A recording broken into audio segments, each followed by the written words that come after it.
What is up, Diecast fans, and welcome back. Today we have a review of a 1/64th, forget that. We got this, a Cat D11R by Diecast Masters. Oh wait, well, yeah, you know it's Diecast Masters, of course, but it was originally a Northcott model, so Diecast Scott, I guess. So yeah, this model here has special meaning to me because I picked this up in Cat's hometown of Peoria, Illinois, when I went to their visitor center there this spring. This is the only model I got there. I think I got it for like $100. I think it was pretty cool, and I'm glad I got it. Well, I got a cat hat wise there. Okay, well, you can see one of my complaints already, but yeah. So anyways, we're going to start off, and I'm going to say first off that if you have the CCM Cat D10, this model is a little bit bigger. And I know someone's going to say, oh, well, it's supposed to be because of the CCM D10 is a D10 and this is D11. Well, here's a little bit of info for you. The D10, the original 77 spec, or the original Series D10 from 77 to 1980 would become the D11N. Why frickin' I. So anyways, up here you got this massive front blade and it looks awesome. You got a rock guard up here.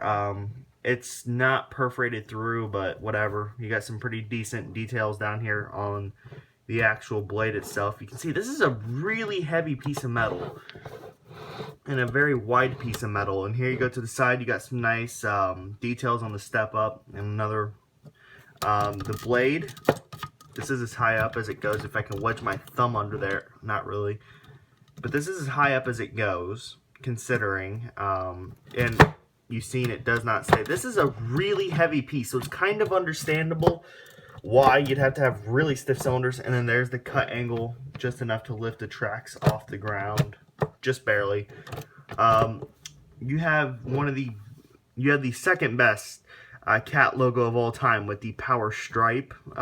The older style Cat logos are even better. The ones that precurse this, aka Pac-Man. Yeah, that's a timely reference.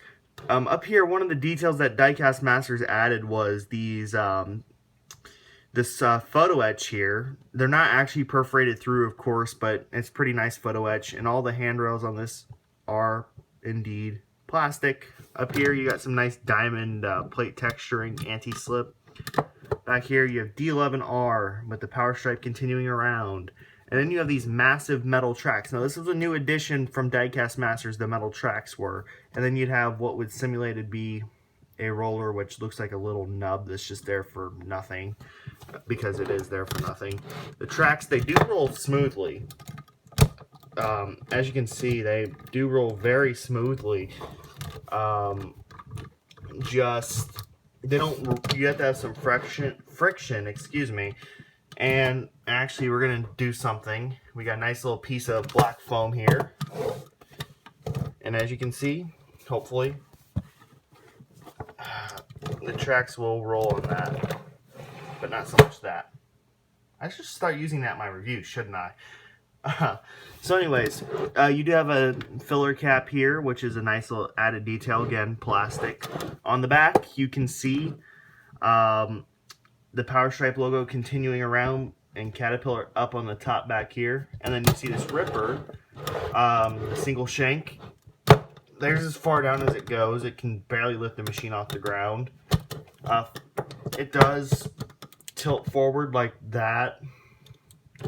And you can tilt it back, and that's as far up as it goes, and it does stay fairly nicely. And you can see some of the details on the ripper there, the actual ripping edge. Over here you have your diesel filler cap and another filler cap, and pretty similar over there. You have dual exhaust and dual air cleaners. Up here you got 4 massive work lights with the silver painted in them. And the number one reason you can tell it's a Diecast Masters is because it's got Billy Bob in the cab there. Yeah, screw you, Billy. I'm talking about this. Alright, first off, his new name is now Billy. Okay, he's Billy. Billy's an asshole. Okay? I thought I'd get that out there. So please, everyone, if you you know, never mind. So yeah, you can see this model is fairly decent. I guess there's a work that was supposed to be a work light that just wasn't painted. And on the bottom, oh yeah, we got a Diecast Masters logo. Yeah. And there you can see where the ripper sort of connects as I feverishly push my camera. Then you have this bar here, which actually I think that you can take out pretty easily. Not, maybe not, but that's supposed to be the supposed to help with the angling of the blade, which the blade does angle a little bit, not much, but a little bit. But like I said, it's not helped by the very low amount of clearance you get when the blade is raised. So yeah, there's definitely, it's a decent model for the price. I mean, and it's a classic model too. I mean, this has been out for how many years now? So, you know, it's just like, the functionality is frankly not so great. However, like, I think this would look awesome in a, you know, if you were to take the blade off, look awesome in like a train dial or something like that. I mean, the functionality isn't great in the slightest. I think the D11R CD would be better. I don't have that model, so I'm not sure completely. But, I mean, it's a classic model, so, you know, and Diecast Masters has made a classic model better by adding the tracks and the photo etch here. I mean, it's a solid piece, very solid. I'd say be careful with the tracks. They do seem a little bit fragile. Oh, and there is a tensioner, by the way.